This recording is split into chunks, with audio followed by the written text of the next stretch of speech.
Nous sommes en février 1946. Le réalisateur russe Sergueï Mikhailovitch Eisenstein vient de recevoir le prix Staline, la plus haute distinction soviétique, pour la première partie de son film Ivan le Terrible. Une soirée est organisée pour fêter cette récompense. Le réalisateur s'enivre et danse avec les convives. Soudain, il s'écroule, victime d'un infarctus lié au stress. Les raisons de ces tourments viennent de Staline. C'est lui qui a commandé au cinéaste plusieurs films sur l'ancien tsar de Russie. La première partie a beaucoup plu au dictateur.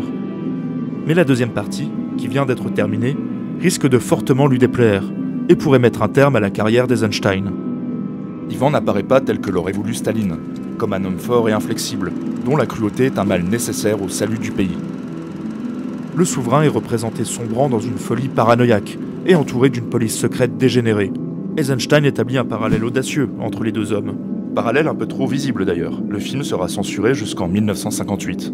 Premier tsar de Russie, Ivan IV est plutôt entré dans l'histoire pour sa cruauté que pour ses réformes et ses conquêtes extérieures.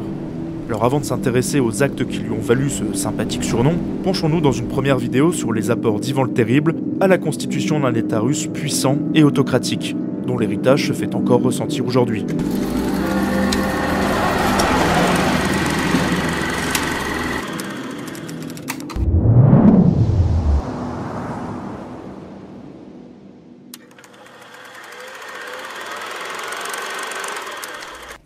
Ivan appartient à la dynastie des Ryurikides, dynastie qui a bien failli s'éteindre avec son père, le grand prince de Moscou, Vassili III. Il a épousé une catholique, Hélène Glinsky, après avoir répudié sa première femme stérile. Le miracle tant attendu se produit enfin. En août 1530, un petit héritier voit le jour. Le tonnerre s'abat sur le Kremlin au même moment. Les devins y voient le signe d'un grand règne. Vassili meurt en 1533. Hélène devient régente. Un conseil l'entoure, composé de boyards. Alors qui sont ces boyards ? Il s'agit de grands aristocrates représentant les plus nobles familles russes. Ils sont les vassaux du grand prince de Moscou et lui doivent donc obéissance. Ils sont au nombre de 20 et sont d'une importance capitale dans l'histoire d'Ivan le Terrible. En effet, Hélène se retrouve mêlée à une lutte avec les boyards, qui souhaitent reprendre la main sur le pouvoir. Elle meurt dans d'atroces souffrances, sans doute empoisonnée par cette caste dangereuse et conspiratrice. Ivan, âgé de 8 ans, se retrouve orphelin. Les boyards s'entredéchirent toute son enfance et négligent Ivan au profit de leur querelle. Le garçon vit dans la peur constante d'être assassiné, par le poignard ou le poison.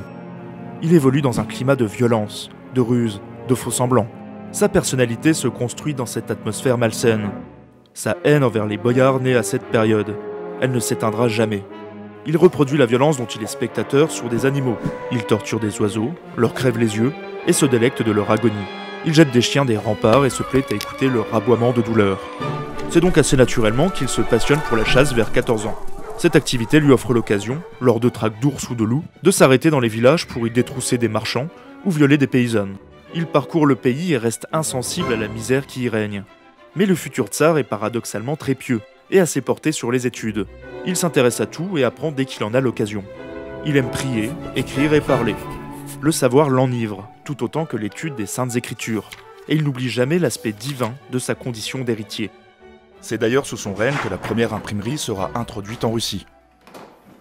À 17 ans, Ivan réunit les boyards pour leur annoncer qu'il veut être couronné tsar, et non juste grand prince de Moscou.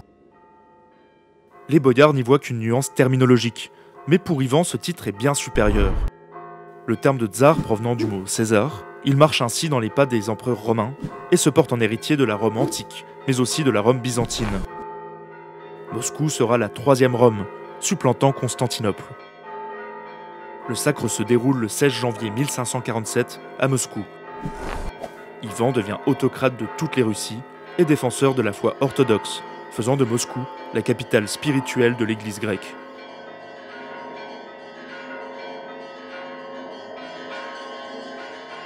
Ivan décide de prendre épouse, et comme le veut la tradition, les plus belles femmes nobles du royaume lui sont présentées. Son choix se porte instantanément sur Anastasie Romanovna, dont la famille sera l'origine de la dynastie des Romanov d'ailleurs. Il la trouve belle et elle éveille en lui des sentiments inconnus de douceur et de tendresse. Le mariage est célébré le 3 février 1547. Un grand règne s'annonce. Très vite, Ivan se laisse griser par son pouvoir. Il châtie injustement, confond autorité et cruauté, s'occupe peu des affaires du pays, laissant cette tâche à la famille de sa mère, les Glinski. De nombreux abus poussent une délégation de 70 notables à se rendre auprès du tsar pour se plaindre. Fâchés d'être dérangés, Ivan verse de l'alcool bouillant sur leur crâne, brûle leurs cheveux et leurs barbes. Au même moment, un messager lui apprend que Moscou est en flammes. C'est un signe de Dieu. Il libère les malheureux. Les Glinski seront exécutés, servant de bouc émissaire à cet incendie. Ivan décide de se reprendre, considérant cette catastrophe comme une punition divine, suite à sa négligence du pouvoir. Il commence à administrer son royaume de manière beaucoup plus énergique. Il réforme l'État, En créant un nouveau type de conseil, la Rada, ou conseil choisi, formé des membres de la noblesse et du clergé, considérés pour leur sagesse. Un code pénal tsarien est établi en 1550, harmonisant la justice du royaume, qui pouvait être différente selon les villes. Une grande assemblée avec des membres de toutes les provinces est créée, afin d'enregistrer les décisions importantes. Elle porte le nom de Zemski Sobor. Il réorganise la noblesse du pays, en plaçant en dessous des boyards 1000 hommes, qui constitueront les régiments du tsar, chargés de missions administratives ou diplomatiques.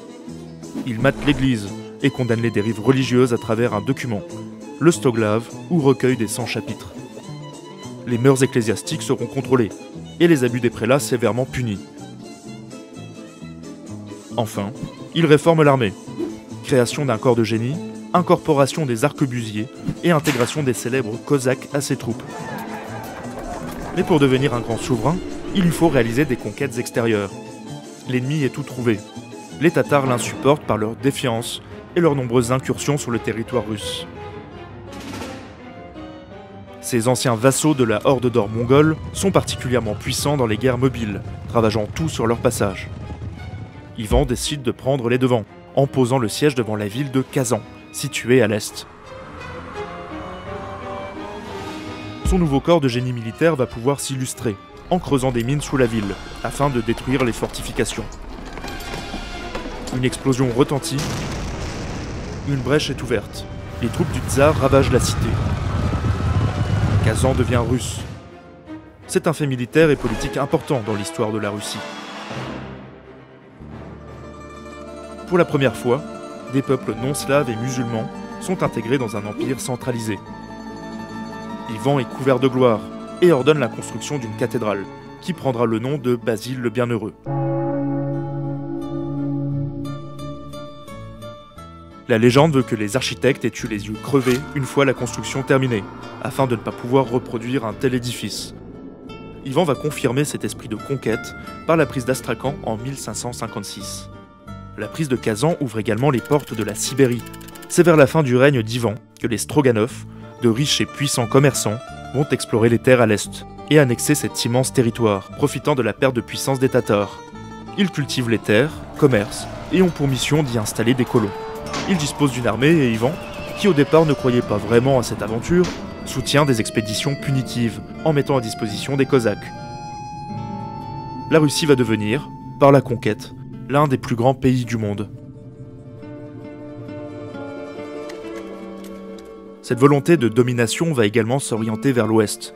En 1553, il rencontre des marchands anglais qui viennent de découvrir le passage de la mer Blanche.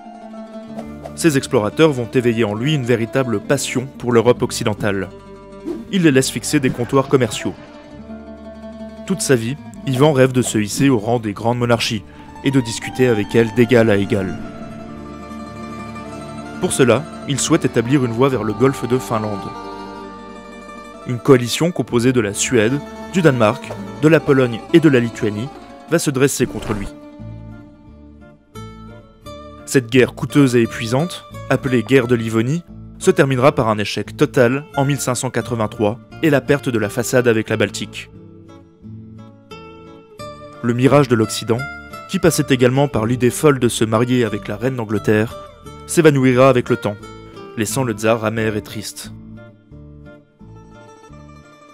Mais deux événements vont libérer le monstre qui sommeille en lui. Il tombe gravement malade, et se croyant perdu, demande aux conseillers et boyards de prêter serment à son fils. Mais tout ce beau monde complote, et souhaite placer une autre personne sur le trône, Ivan se sent trahi, mais se remet miraculeusement.